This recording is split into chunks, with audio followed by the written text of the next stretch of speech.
જીવન સરિતાને તીરે. જીવશું તો જેમ તેમ, પણ મરશું કેમ? કેમ?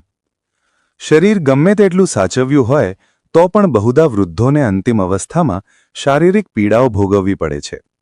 એક વૃદ્ધને અંત ઘડીએ બોલતા સાંભળ્યા હતા, જીવન તો જીવી જવાયું, પણ હવે જીવ કેમ જશે? એ વડીલ અંતિમ અવસ્થામાં બહુ મુશ્કેલીમાં આવી પડ્યા હતા. એમને ડાયાબિટીસ, કિડની, પ્રેશર, વા અને શુગર એમ કુલ 5 રોગ હતા. છેલ્લે હૃદયરોગનો ઉમેરો થયો. 6 રોગથી પીડાઈને મર્યા ત્યારે સ્મશાન યાત્રામાં બચ્ચુભાઈએ કહ્યું, મારો એક પિતરાઈ ભાઈ હતો.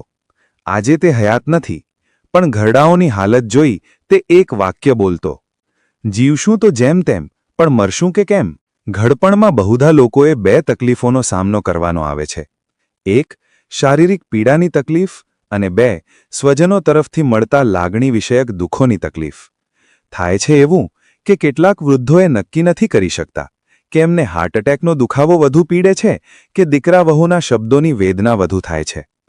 ઘરની જુવાન દીકરી ડિસ્કો રમીને રાત્રે 2 વાગે ઘરનો દરવાજો ખોલાવે ત્યારે કોઈ એને કાંઈ કહેતું નથી, પણ આ બધા લાગણીના દુઃખો છે. પ્રશ્ન થાય છે, શું વડીલોની દેખભાળ રાખતા સંતાનોનો જ હંમેશા વાંક હોય છે? જિંદગીની સમી સાંજે વૃદ્ધોની સમજશક્તિનો સૂરજ અસ્ત પામી જાય છે, ત્યારે વડીલો કરતાં તેમના સ્વજનોએ વધુ યાતના ભોગવવી પડે છે. ઘરડાઓની બદલાયેલી હાલતને કારણે તેમના પરિવારે જે હાલાકી વેઠવી પડે છે તે સિક્કાની ત્રીજી બાજુ તરફ સમાજનું ખાસ ધ્યાન જતું નથી. સમાજ હંમેશા નવી પેઢીનો વાંક જોવા ટેવાયેલો છે. 80 વર્ષનો વૃદ્ધ ખોટો હોય જ ન શકે. આજના યુવાનો જ તેમનું ઠીક રીતે ધ્યાન રાખતા નથી એવા પૂર્વગ્રહથી સમાજ પીડાય છે.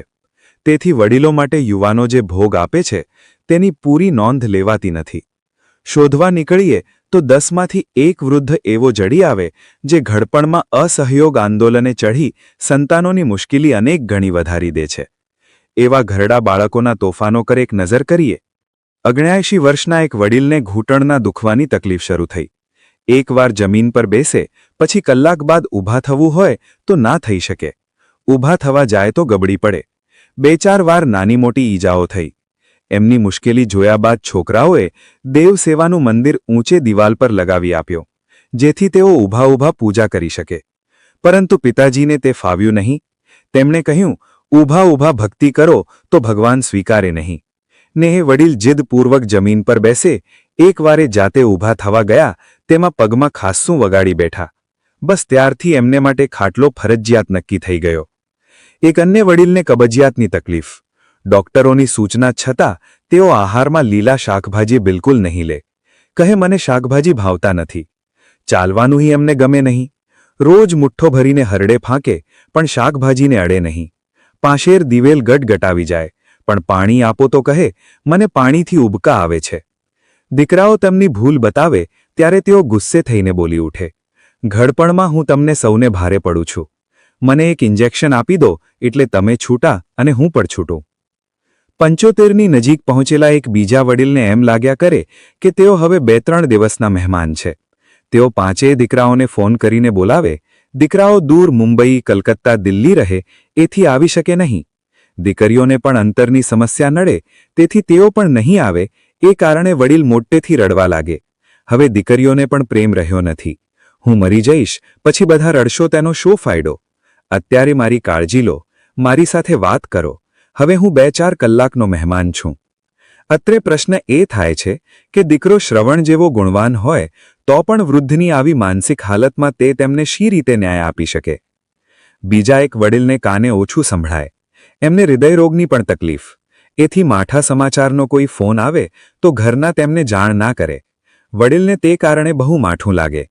મહોલ્લામાં જઈને પ્રચાર કરે, આખું ઘર મારી અવગણના કરે છે, કોઈ મને કાંઈ જણાવતું નથી.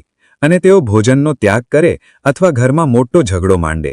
એવા એક બીજા વડીલને હાઈ બ્લડ પ્રેશરની બીમારી, સાથે શુગર પણ ખરું, પરંતુ આહારમાં બિલકુલ કાળજી ના રાખે. તીખું, તળેલું, વધારે મસાલાવાળું તેઓ લારી પર જઈને ખાઈ આવે.